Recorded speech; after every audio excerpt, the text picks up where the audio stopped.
this video, I want to talk about social programming. Humans are social creatures. We are drawn to and dependent on support from other humans in various kinds of social settings. These settings range from our smaller, blood-based family units or freely chosen bands of friendships to settings of a much larger social, cultural, and geographic scope, like, for instance, being a citizen in an entire country. We depend on other humans, and so we are to a varying degree influenced by our social environment.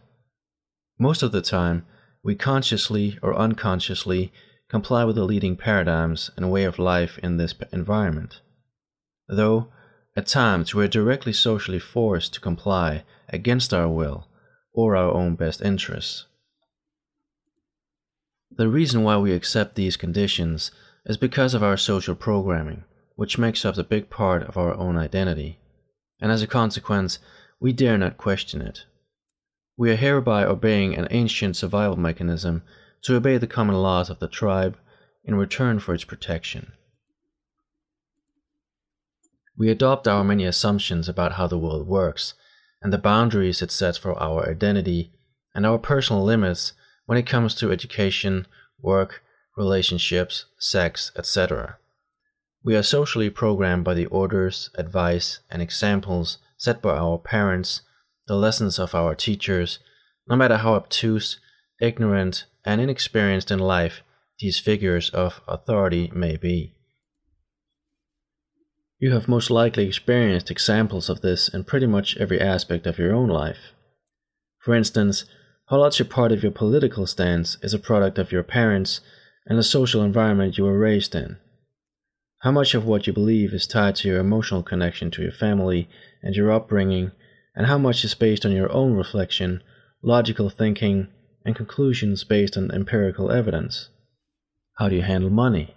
If you look at your parents, does your pattern resemble that of your family background? How do you deal with religion, education, your beliefs about failure and success? Do your beliefs and patterns resemble those in your environment in your childhood? Your social programming will, to a lesser or larger extent, most likely contain what can be described as quote-unquote bugs, which are flaws and destructive patterns in your worldview and the way you react to this worldview. As an example, I mentioned your beliefs about failure and success before. Failure and success is a really important issue for each individual. The social programming you have received through your upbringing has a great influence on whether you, for instance, have learned to see challenges as a test or a threat, and to follow through on what you do, or if you have acquired a pattern to simply give up. Your view on failure and success is probably also formed by any other type of programming which you have received, such as your religious programming or your cultural programming. Yet, your social programming comes from your close surroundings and is therefore the most personal and intimate one, and so it is the type of programming which will have the strongest influence on you personally. However, if we are most often not consciously aware of wherefrom we are influenced and affected, it is a challenging process to try and pinpoint the reasons for why we see the world the way that we do, and why we react to it in the way that we do. So what can you do to influence this part of your identity, to gain more control and influence over your life through the way you perceive and interact with it? The key to maturing as an individual and gain more control of your own life is realizing and correcting any destructive bugs in your social programming. You do this by using your observing ego. Observing ego is a window through which you observe yourself whenever you need to create an overview of yourself and your situation. It is the ability to be aware of yourself and your thoughts and behavior and to observe it in real time. What is important to note is that observing ego is without judgment, which means that it is an objective observation that you make, not a subjective one. By using observing ego, you are at first able to become aware of how you behave and react to your surroundings. You are then able to reflect and discover why and where from you have adopted your behavioral patterns and your personal beliefs about yourself and the world. I believe that life is about facing your fears and learning to cope with your imperfections and your weaknesses.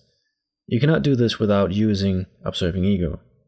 You can both work on developing your own observing ego and temporarily expand it by borrowing the observing ego of other people around you, simply by asking them how they view you and your situation from where they are positioned. Just remember that you will not get the quote-unquote truth. You will simply get their point of view, which is based on their own programming in life.